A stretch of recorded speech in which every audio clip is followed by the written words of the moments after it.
Now, every week in our vocabulary segment, I like to introduce a new piece of vocabulary and give you a chance to try it so you can get feedback. And recently we've been working on adverbs, right? And I know a lot of students struggle with adverbs. Where to put them, how to use them, what's an adverb and what's an adjective. There's a lot of questions about them. But they are important and they're very common in English. So tonight I'm going to introduce this one. Let me clear the logo. Tonight's word is eagerly. Now you can see the spelling of the word E-A-G-E-R-L-Y. And it's a common misconception or myth that all adverbs end with ly. It's not true. A lot of them do, but not all of them. This one does. I think last week's we talked about time adverbs like yesterday. That doesn't end in ly. Anyways, eagerly is today's adverb. What does it mean? It means to do something. Remember, it's an adverb, so it describes or modifies a verb, an action. So it means to do something, to do an action, in a way that shows great interest and excitement about something that is going to happen in the future, or about something that you want to do. And I'll give you my two examples. I'm going to write an example here. I am eagerly waiting for dinner. Can you guess what I'm eating for dinner, guys? Those of you who know me. I'm eagerly waiting for dinner, okay? So in this example, we are talking about the future because I eat dinner after the show. And we have the future use of present continuous, but I'm using it for future meaning. And you'll notice the adverb is in the middle, right? We have the be verb here and the main verb here, and then the adverb is in the middle. That's very important when you have a two-part verb. The adverb eagerly goes right in the middle, okay? So this is the first meaning.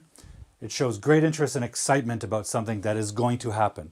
So dinner is going to happen soon, in about an hour, and I'm kind of excited because I'm a little hungry, okay? Let me give you another example with the second meaning, which is something you want to do. I eagerly want to travel. Now, like most of you, the pandemic in Canada has meant that there's travel restrictions. And actually, let me continue this. I eagerly want to travel to Japan. My wife and I usually visit Japan once every year, but because of our travel restrictions, it has been 3 years since we visited Japan. So I eagerly want. And in this example, we have one verb, want, because it's simple present. So this is important, guys. If you have one verb, simple present, for example, or even past tense, wanted, the adverb goes first.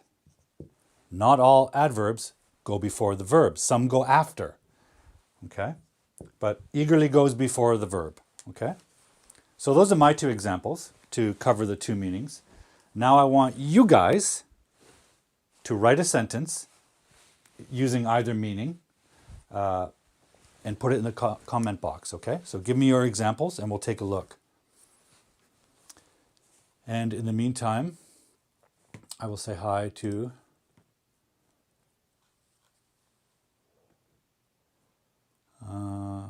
okay, good. This is Suzuki. Great. Suzuki-san, welcome.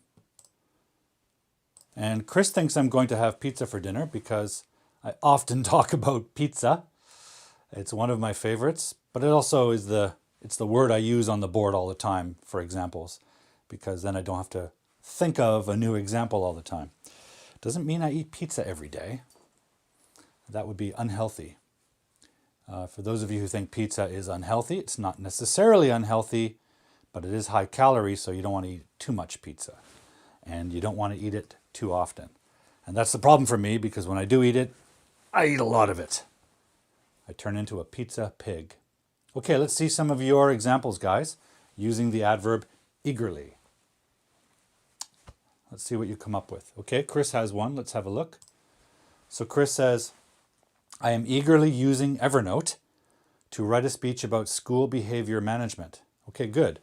Now, we have to be careful, Chris, because when we use eagerly, we should talk about the future. And your sentence is fine, but it doesn't quite sound like the future because we need a future time word like tomorrow. I am eagerly using Evernote to write a speech about school behavior management tomorrow. Otherwise, your sentence sounds like it's happening right now. And eagerly is about actions in the future, right? Because shows great interest and excitement about something that is going to happen in the future or something that you want to do in the future. So we have to be careful with that. It's strange to say I'm eagerly standing here. Well, I'm already standing here. So there's nothing to expect from the future. It would be better to say I am happily standing here. Okay, so we have to use eagerly for future actions. Otherwise, excellent sentence. But even if you just put a time adverb for the future, like tomorrow I am eagerly using Evernote, right? Anyone else have an example? Let's see. Okay, Facebook user, I think this is Chris. I am eagerly looking forward to meeting some new students. Great. So she's looking forward to the future at a time when she will meet new students. I am eagerly looking forward to. By the way, guys, I was going to talk about this. Looking forward to is a collocation. Those words always work together. Looking forward to or look forward to. And because it ends with to, the preposition to, a lot of students think that the next word should be an infinitive verb. It shouldn't. It should be a noun or a gerund, right? And I'll show you why. So thank you, Chris, for this example. This is not actually accurate English. I'm looking forward to eat pizza. This is an infinitive verb, but that's not the meaning of this expression. This expression means it's a metaphor. It's built from a metaphor, and it means I'm looking forward to the future in a metaphorical way. I'm looking forward, and what do I see? I see the future. I see a thing. I see a certain picture of the future. That thing needs to be a noun. I'm looking forward to pizza. I'm looking forward to dinner. Or if you need a verb, use it in the gerund form, the ing form. I'm looking forward to eating, right? Eating, because eating becomes a noun, right? I'm looking forward to eating dinner. Okay? And by the way, that's exactly what Chris did here. She says, I am eagerly looking forward to, here comes the noun, meeting. Right? I'm not looking forward to meet. Okay? You have to look forward to the noun, meeting. So great sentence. Okay, great. Here's Chris's revision. Thank you so much, Paul. I eagerly want to have the speech ready in June. Good. So into the future. So she's eagerly preparing for the future, eagerly anticipating the future. Oh, we have Tirath joining us. Tirath is in Nepal. Tirath, my friend Tirath is an English teacher in Nepal. So guys, we're all over the place. His example is, I was eagerly waiting for the show. Great sentence. Anyone else have an example? Using eagerly.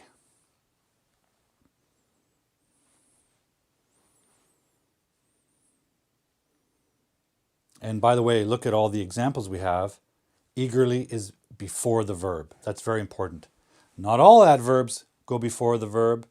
Some of them do, some of them don't. That's a challenge when you're learning adverbs. But this is an adverb of manner. How you do an action. In what way. So how do we do this? How do we want, eagerly want? I want, right? So that action want, in what way do I want? Eagerly tells us what way. So it's an adverb of manner, how you do something. Adverbs answer the questions we have about an action, right? Without an adverb, you have a verb like want, and you can ask questions about that. How do you want? When do you want? Why do you want? Where do you want? With whom do you want? Right? We can ask those kind of questions about a verb, about an action. And the words that answer those questions are adverbs, right? I want. How? Eagerly. I want. When? Tomorrow. I want. Why? Now you can have an adverb clause. I want because I am hungry, right? An adverb can be a whole clause. Like I said, it doesn't have to be ly. Okay, so maybe on another show we'll talk more about adverbs because they are a challenging topic. I'm preparing a lesson for a class I teach in Japan. Well, I teach online, but to a high school class in Japan. And the next lesson is going to be all about adverbs. So maybe some interesting questions will come up out of that class, and I'll bring them to the show for you and prepare an adverb theme class or an adverb theme show for us. But I do want to save time tonight for your particular questions. Anybody else have an example to show us, to share with us eagerly?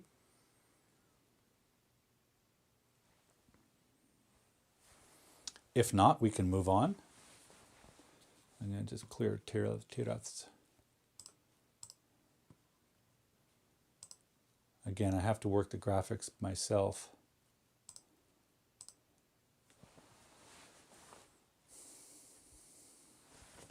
Any other examples, guys? If not, we'll clear the board and move on to some questions. I don't know how it is in your country, but here in Canada, it is summer. It is now hot. It is now sunny. So forgive me if I have to drink water occasionally because my room, my studio with its lights and the camera gets pretty hot. More than just hot, it gets dry. So occasionally I might need to get a sip of water so that you can still understand what the heck I'm saying. So excuse me. All right, guys, I'm going to clear. Oh, we have a comment from Mohammed Furkan. Mohammed? Oh, that's very kind of you. Thank you. Very nice comment, Mohammed. Thank you. And welcome to the show. Mohammed, what country are you watching from?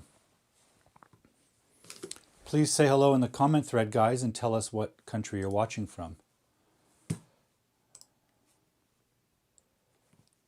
Something strange just happened, guys. Give me a moment.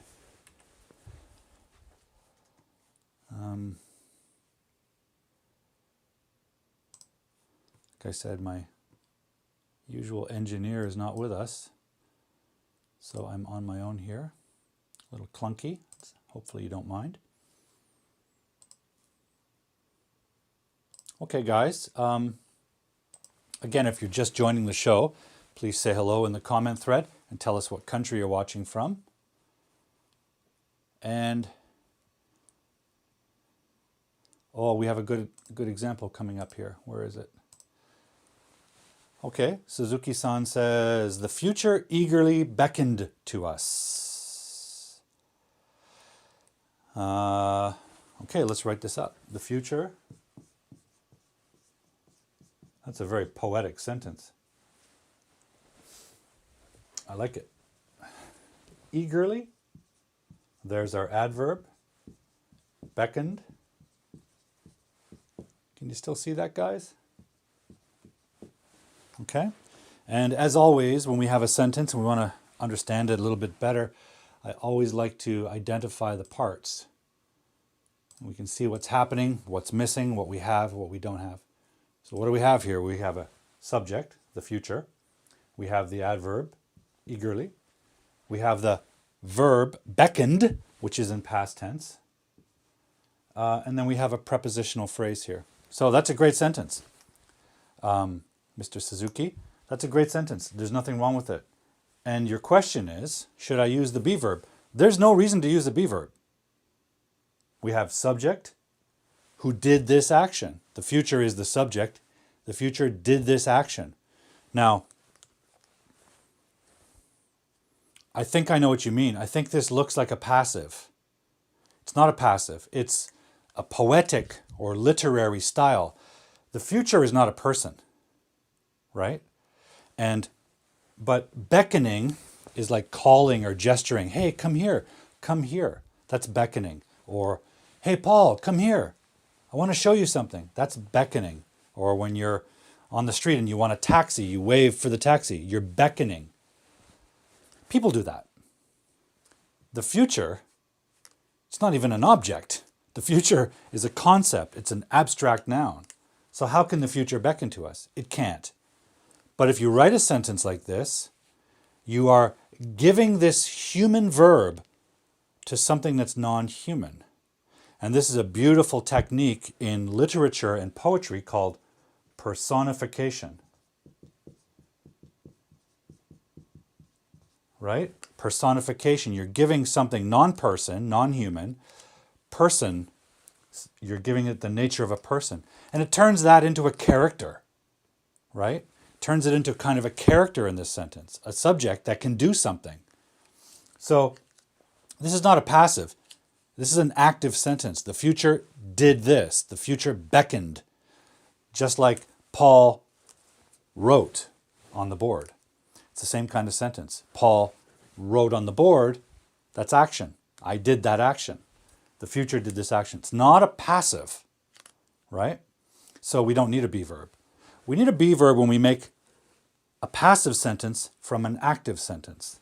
And I'll give you an example of that.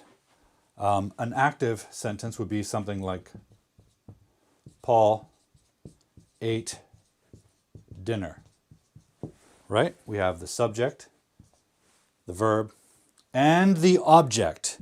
We need a sentence with an object. So we need a transitive verb with an object. That's the only kind of sentence you can turn into a passive. So let's remember that. Now, to turn that into a passive, what we are doing is we switch the positions of the dinner, of the object and the subject. Okay? We make dinner the subject, and we put Paul over here. Why? Well, there's lots of reasons. One reason would be we want to focus on the dinner. We want the dinner to be the main part of the sentence. Or also sometimes if you don't know who did the action, right?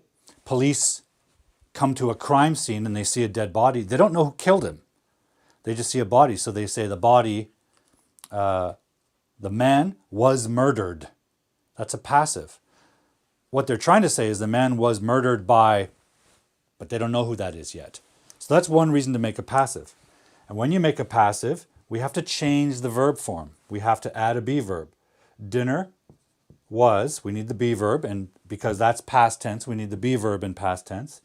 And then we have to change that to past participle. Was eaten. And then we have to add the preposition by Paul. Okay, that's a passive. But you can see we have two important parts. We have the subject and the object because they have to switch positions. Here, we don't have an object, right? The future beckoned, subject and verb, but there's no object. To us is not an object. So we can't make this into an active sentence, and we can't make that into a passive. It is an active, but it's not a passive sentence. So you don't need a be verb. Bottom line, you don't need a be verb.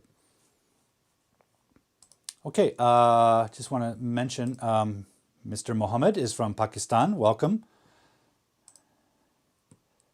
And Chris is asking, could I use has before eagerly?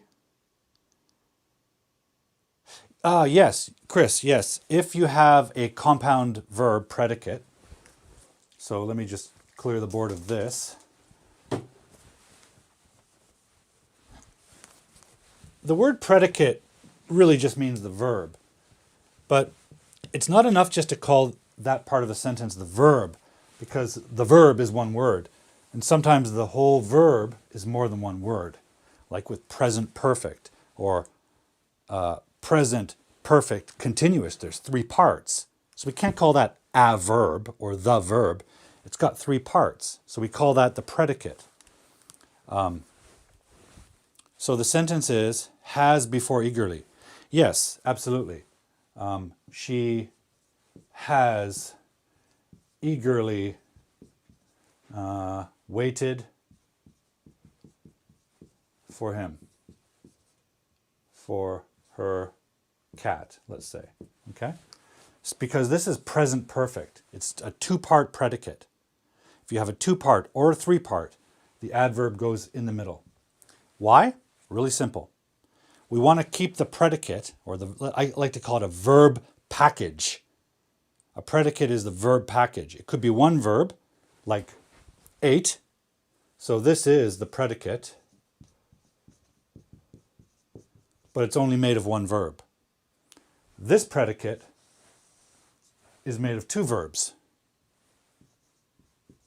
So that's why the word predicate exists, because it includes one word, verbs, and it includes two word verbs. So this whole thing is like a package. It's a whole verb meaning, a whole verb idea. So if you have an adverb, stick it in the middle. Why? Because now it starts with a verb, has, and ends with a verb. So it kind of gives you a border of verb, adverb, verb. The whole thing is packaged by verbs. Does that help? And if you have three-part predicate like she has, let's make a present perfect passive. She has been eagerly waiting, blah, blah, blah. Now you have 1, 2, 3-part predicate, and the adverb is here. Okay? Right before the verb. Right? Because it's the adverb, it's modifying the main action. Here, the main action is waited, so the adverb should go right in front of it. Even though we have three parts, these are like auxiliary verbs inside the predicate. That's our main action. I mean, what has she been doing? She has been waiting, or has been eating, or has been writing. Eating, writing, and waiting are the main actions. So put the adverb right in front of it, so it's very clear what it's modifying. Okay?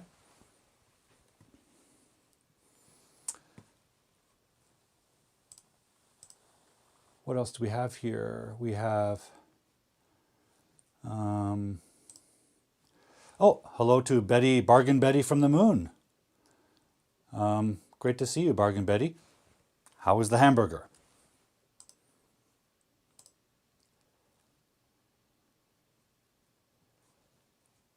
Okay, we have a good question here from Mr. Mohammed Furkan. Let me just clear the board, guys. Mr. Mohammed Furkan says,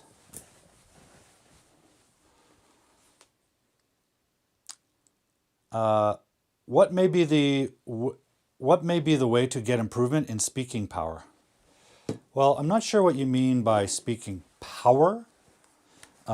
Speaking power is the combination of a lot of things, including good vocabulary use, excellent grammar, and knowledge of the skill of persuasive speech. Think about great speakers like Barack Obama. Not only is his grammar good, not only does he have a good grammar, good vocabulary, he also understands rhetoric, the art of communication, rhetoric. He knows how to structure an idea. The best way to learn that, in my opinion, is learning how to write well. I know it sounds separate, right? Writing, speaking. Teacher, I don't like writing. I don't like reading. I just want to learn how to speak. My firm belief as a teacher is if you want to speak well, you need to read and write. Because when you're writing, first of all, when you read something, you see new vocabulary. You also see new sentence structures. You also see how an idea is structured and organized in a paragraph. And then when you write, you have time, right? That's important. In speech, you don't have time. The other person wants to talk. In writing, you have the time to make a beautiful sentence and change it if it It's a little strange, right? You can take your time with your idea and say everything you need to say with writing. When you're doing that, you're teaching your brain to think like that. And when your brain can think, it can speak. Okay? I'm a living example. You might think I'm a good speaker. When I was a kid, I didn't talk a lot. I didn't have a lot of friends, right? I was a pretty introverted kid. I didn't talk a lot at school.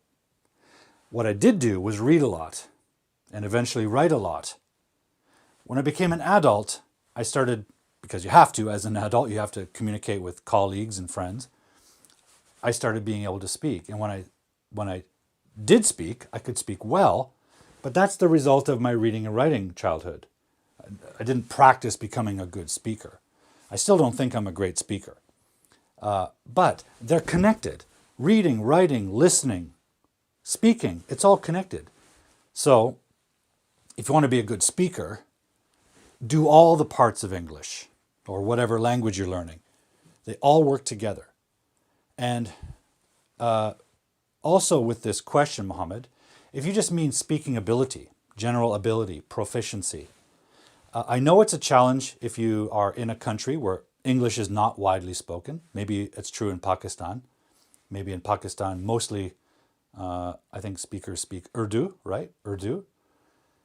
It's hard to practice English, right? It's hard to practice your speaking. But like I said, when I was a kid, I didn't practice speaking a lot until I was older and I was ready to speak, and then the words came out.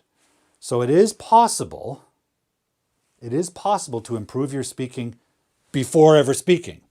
In other words, you can read by yourself. Even if you're in a country where you don't have a lot of English, you can read English. You can get books from your library or your school. You can get reading materials online. You can listen to English. We have the internet. We have YouTube channels. We have movies, right? You can hear English. Expose yourself to that stuff, right? You can study grammar.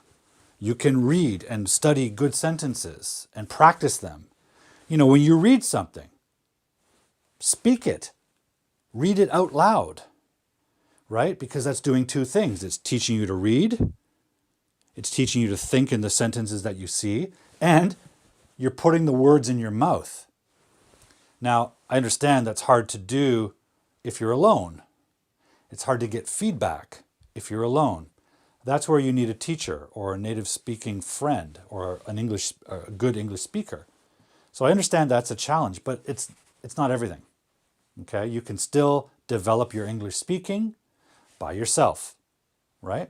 And there are even programs where you can hear something and then say it, and the app will record it and adjust the pronunciation. So get in touch with me on social media and I'll give you the links to those kind of platforms. There's a lot of opportunity. There are also Facebook groups where people can communicate with each other and chat and make friends and maybe share a Zoom call. So you can actually practice speaking with people all over the world. In fact, some of the people here that are all over the world have participated in my Zoom classes and Zoom cafes where we just chat. So there's lots of opportunities now to practice speaking. In general, though, I would say this, Mohammed, if you want to get better at speaking, read. Trust me, reading and speaking are connected. Practice writing. They're connected. Listen. They're connected to speaking. Speaking, listening, reading, writing, they all work together. Okay? And you want to learn vocabulary, lots of new words. You want to practice and learn grammar because when you do speak, you want to make sense. You don't want to just put a bunch of words together and hope the other person understands you. Grammar is the structure of an idea. And if you don't really use the grammar well, your idea isn't going to communicate well. It's going to be a bunch of nonsense. Okay?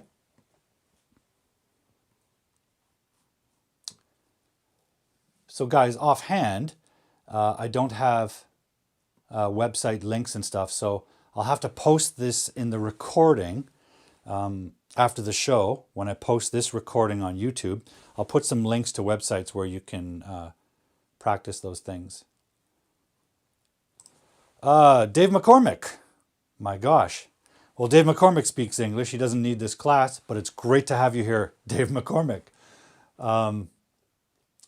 Great to see you. Great to see your name pop up here. It's great to be connected again. It's been a long time, Dave. Let's catch up soon, really. I love the work you're doing with the wood. My gosh, that's great. Also want to say hello to Maria. Maria, what country are you watching in? It's always nice to know that. We have lots of different countries here tonight. We have Wilson from Ecuador. Okay, Wilson from Ecuador is with us. He's also an English teacher there. Did I miss someone?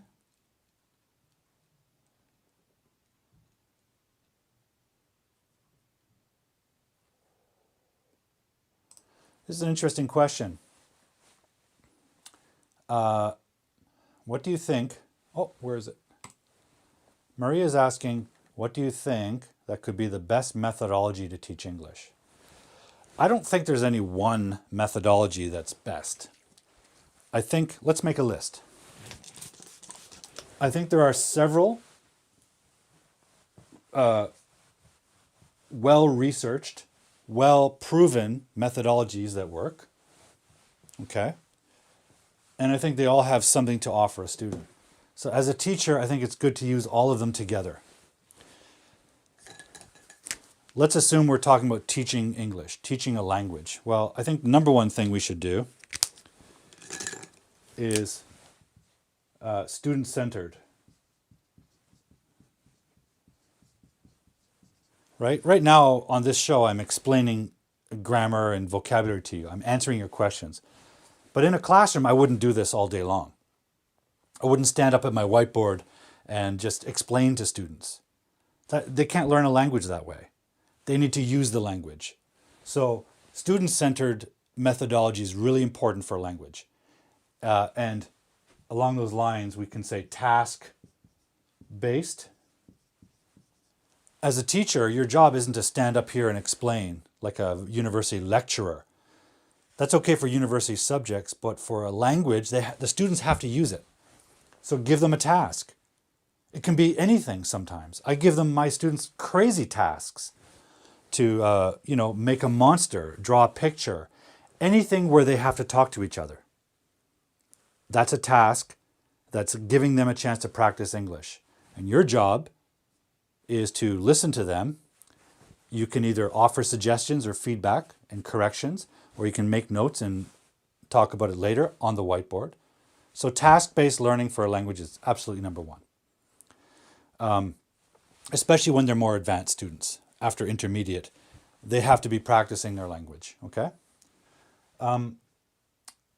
I do believe there's a place for the 3 Ps, which are present, what's the other one? Present, practice, and produce. So this methodology is basically you present a new piece of English or language, like a grammar point. You explain it. Students practice it with worksheets or exercises.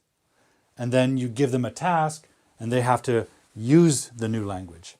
That is useful, especially with beginners and intermediates. You have to introduce new language to them and give them a chance to practice it. And exercises are like a controlled practice. And you can correct it. And then give them a chance to use it, right? There's lots of other methodologies like the, what's the other one called? Total physical response. And this is where you make sure your body is involved. Remember, language is like a sport. You're using your lip and your tongue muscles to make the language. It's physical, and you're using your breath. So all of these are really important. Total physical response is when maybe a simple version of it is like, say a word like, I don't know, rock. Repeat after me, everyone. Rock. Say it. Rock. And then the students say it. They put the word into their mouth. They put their word into the body. And the body connects to the brain, and the brain remembers the sound of the word, remembers how they pronounced it, they remember the feeling of the air. The brain remembers all of these parts when you say a word. And that's called total physical response. It helps your brain record the new word. So that's good for beginners. For advanced students, there are kind of two methods of learning grammar, for example, deductive and inductive. Deductive we've just talked about. That's what this is. That's when you present a new structure of grammar, a new form, and then they practice it and give them examples on a worksheet, for example. That's deductive. So the student learns the structure and then they work on examples. Inductive is basically what I do in this show. You give me a sentence, I put the sentence here, so we start with the example. And then from the example, we identify the parts and we identify what's happening. That's basically what I do on this show. I do inductive grammar investigation, right? Like Sherlock Holmes. That's why I call myself a language investigator. I'm looking at an example and trying to explain to you what's happening in the example, right? So those are the kind of essential concepts of methodologies that are used in ESL. And there's a lot of criticism. There's a lot of people out there who say, oh, we have to change everything about English language education. It's not working. I don't think that's necessarily true. These are all based on well-documented research. They've been shown to work. Now, how you apply them in the classroom, that might be flawed. But these are based on linguistics, how the brain cognitively learns. So these methods are still valid, but we have to update and evolve how we deliver them, how we apply them. We have to use technology, for example. 50 years ago, a teacher in a classroom didn't use technology to teach with these methods. Now we need to. We need to use cell phones. We need to use video. I use technology in my teaching. I use these concepts, but I use them with technology to reach students because technology is part of the student's world, right? So we always have to be changing our classroom styles and applications of these kind of methods. But we should still be masters of all of these and use them at all different times. Okay? So I don't believe there's any one best methodology, right? And it's also true that different students need different types of teaching, different levels of language proficiency. Beginners need something different. They're better off with something like this. Advanced students are better off with something like this because they're out in the world using English and they hear examples. Hey, teacher, what does this mean? Well, let's use the inductive method. Let's look at the example and analyze it. Okay, you need advanced skills to do that, to analyze an example, right? So that's better for advanced students. That's what I use with my advanced students who are getting ready for university. Okay, so Maria, great question, but I think the answer is not so simple. I think the answer is there is no best methodology. And there's one more factor. You know, there's all these different methodologies. There's also you. What are you most comfortable with? What are you best at, right? What suits your personality? What suits your classroom style best? For me, when I became a teacher, I tried all the different methodologies and all the different techniques. I tried the different levels of student, beginner, intermediate, advanced, and so on. And I found that my best results, okay, when my students really learned, was working with advanced students and using this method. I found that I got the best results. My students got the best results. They succeeded. They learned when I used this method. And I was comfortable using this method because I like to investigate things. I like to analyze things. That's my personality. So this one suits me best. This one, for example, involves doing a lot of physical things in a classroom, playing games, singing, dancing. That's not my style, guys. Those of you who know me, I'm not really so outgoing. in my classroom, I don't like to sing and dance and play silly games. They're valuable, right? Playing English language games is a great way to learn, okay? I'm not comfortable doing that. So my style, my personality as a human being doesn't really fit that one, right? But it fits this one. And I know teachers that are great at this, who are great physical teachers, right? Great teachers of games and activities. And they're great at that, but they're not necessarily good at that. So you have to think about, and it takes time, but you have to think about yourself because you're the one delivering the methodology. So even if I say, that's the best methodology, well, it may be best for the student, but it may not be best for your personality. And if you force it, oh, I'm going to use this methodology because it's the best, even though it doesn't fit me, the students won't respond because they're going to look at you and think, nah, teacher's not enjoying herself or himself. And I don't really believe what they're saying because it doesn't fit, right? Students respond to your authentic passion. So you have to use a methodology that fits you and that you can be passionate about, right? I'm passionate about sentences, as you guys can tell from the show. I love analyzing a sentence. So this one is my favorite methodology because it fits what I do best, right? So hopefully that answers your question. Maria's from Ecuador. Great. I want to say hello also to someone who's just joining us. Now, forgive me if I mispronounce your name, but let me try. This is Jamal Khanov.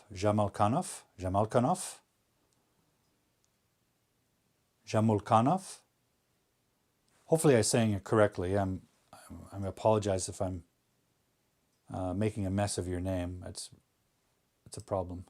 It's my problem. It's not yours. You have a lovely name, I'm sure. Okay, Chris has a question here.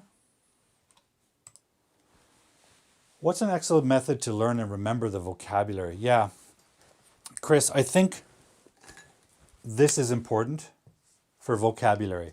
Total physical response. Plus this. You know, a single word has a meaning, and that meaning can be learned in the dictionary. I am a big fan of dictionaries. I believe in dictionaries. I believe in paper dictionaries, in fact. I had one here somewhere. So I think you can look up a new word in the dictionary. I think you should, because the dictionary has a lot of information, not just the meaning. It can tell you if a noun is countable or uncountable. The dictionary can tell you if a verb is transitive or intransitive, or both. The dictionary can tell you the meaning, the definition, or two or three, because sometimes one word has different meanings, different uses. The dictionary can also tell you variations of the word, different parts of speech. Eagerly is the adverb part, and the dictionary will show it, but it'll also tell you that there's an adjective version, eager, right? And there's a noun version, eagerness. So looking up one word in the dictionary leads to a whole bunch of other words and other meanings and other information. So I believe in dictionaries. So for example, if you're home alone, Chris, and you're reading, have a dictionary with you. Look the word up, right? Learn it. Okay, so you do that. Now what? You probably won't remember that word. You might, if you're really good at learning by reading or learning by seeing. The next step is to practice it, to use it. Use it or lose it is the old expression. And there's some truth to that, Chris. You need to practice the word. Now, you can do that on your own. You can make sentences with the word, but then you don't know if it's correct or not. So you need feedback. You need a teacher. Or this show is feedback, is an opportunity for feedback. So that's why I like to give you guys a chance to use the vocabulary, practice it, make a sentence, and if it's correct, I'll tell you it's correct. If it's not correct, I'll tell you how to fix it. So you do need feedback. Okay, that's important. That's hard to get if you're not in an English country and you don't have access to a teacher. I get it. That is why I created this show. This is a free chance to give you feedback on things. So you do have to practice the vocabulary. But there's another way to sort of practice. Okay? Let's say you learn the verb or learn a word in your head.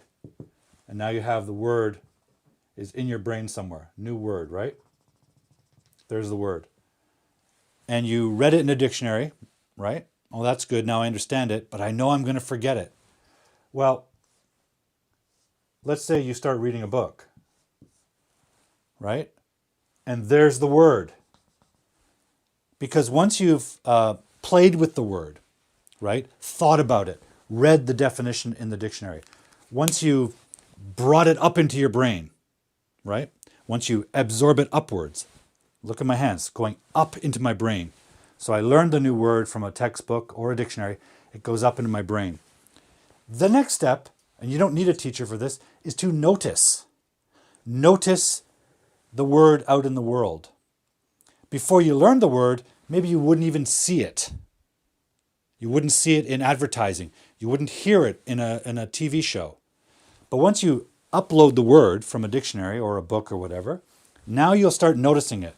So we call this top-down learning, where once the word is in here, right? So let's say the dictionary is here, or you were reading a novel and you saw the word and you looked in the dictionary and you put it up into your brain, right? This is bottom-up learning. It's like uploading a word into your brain. Now it's in there. Now you're out in the world, you read another book, or you are watching TV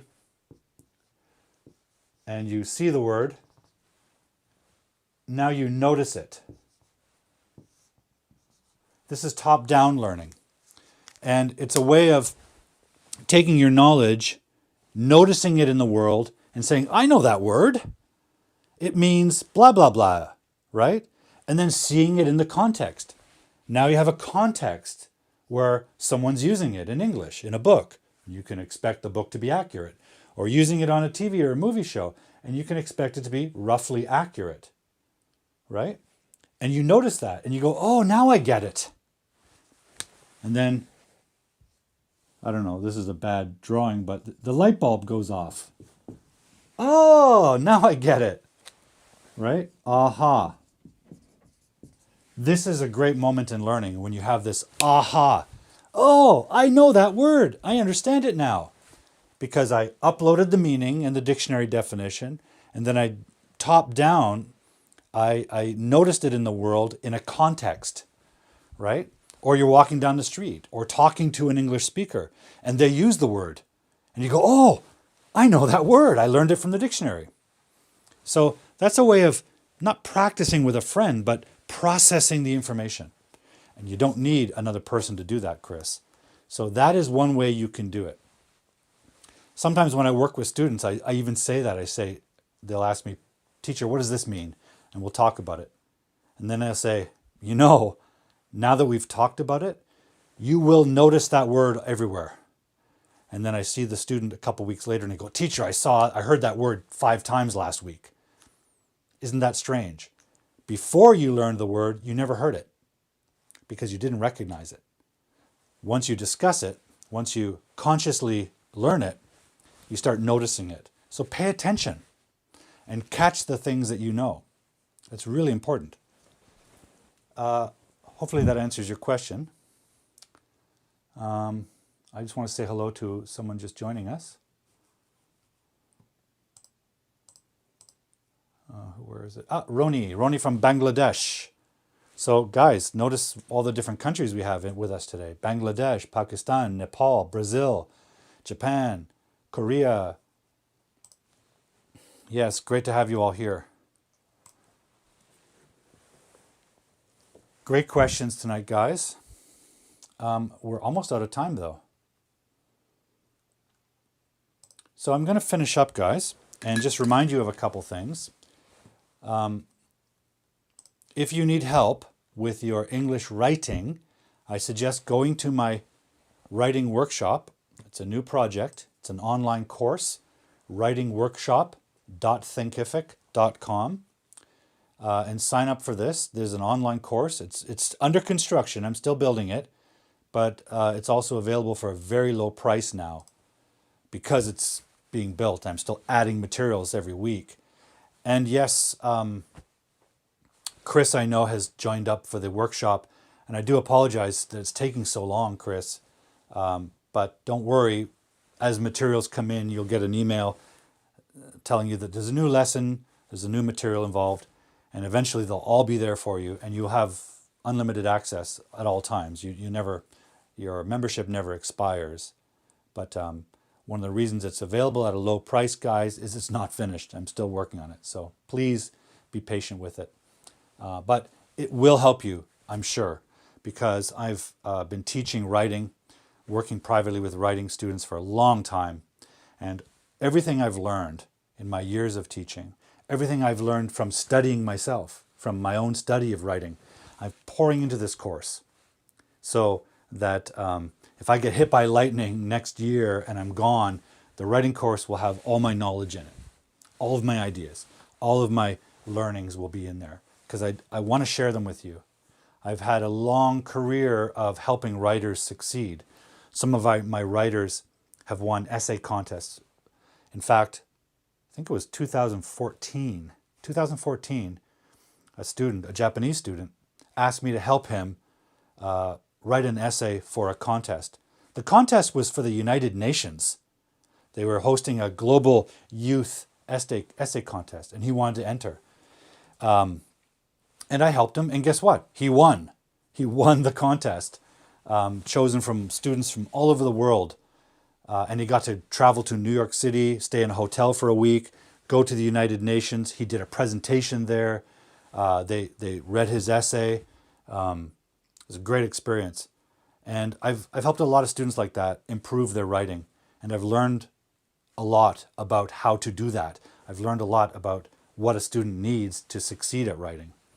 I'm also a writer myself, and I'm always trying to get better. So I also study how to be a good writer. Anyways, guys, if you want help writing English, check out my course. There's a free lesson available for it. If you go to the website, you can sign up for a free 1-hour webinar that will give you some nice information. But think about joining the course. I'm very proud of it. I'm working very hard still to develop it. writingworkshop.thinkific.com. Okay? Also, if you haven't already, go to the YouTube channel and check out English Weirdness. If you want to learn more about grammar and the strange parts of grammar in English, check that out. And by the way, if you don't have many opportunities to learn English or hear English where you live, one of the reasons I made this show is to give you opportunities. I mean, I'm alone here, so I'm the only one speaking, but I'm speaking English. So now this is show number 76. We've been doing this for 2 years now, 76 shows. So if you want to be exposed to English, to listen to me speak, you can always go to the recordings that are available on the YouTube channel, right? We've got all 76 recordings. There's a couple that I had to take down because the picture quality was terrible. But generally there's at least 70 episodes, okay? And like we did today, there's answers to questions, there's all kinds of different topics. So check all that out. Don't forget to subscribe to the YouTube channel, guys. I really appreciate that. What else can I say?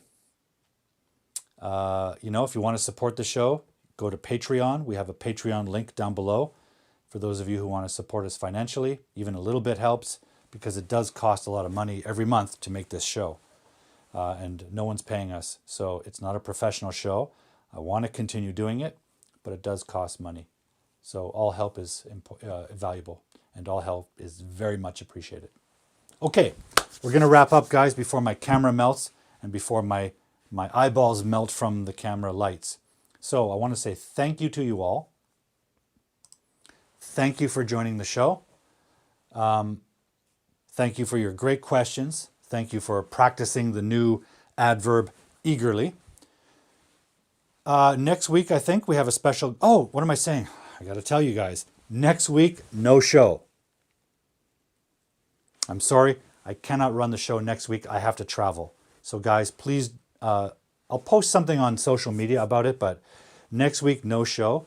The week after, I have a special guest coming. So no show next week. Next week, we have a special guest. We'll be back to normal. I just have to travel next week to my hometown. Okay? Ladies and gentlemen, thank you for watching Hardboiled English Live. I am teacher Paul Duke, streaming to you live from Canada. And I would like to say thank you. I appreciate your patronage. I appreciate your support. I appreciate you joining us. And I'll see you in 2 weeks. 2 weeks. Next week is canceled, okay? Until then, guys, I want you to take care of yourself, stay healthy, and stay cool.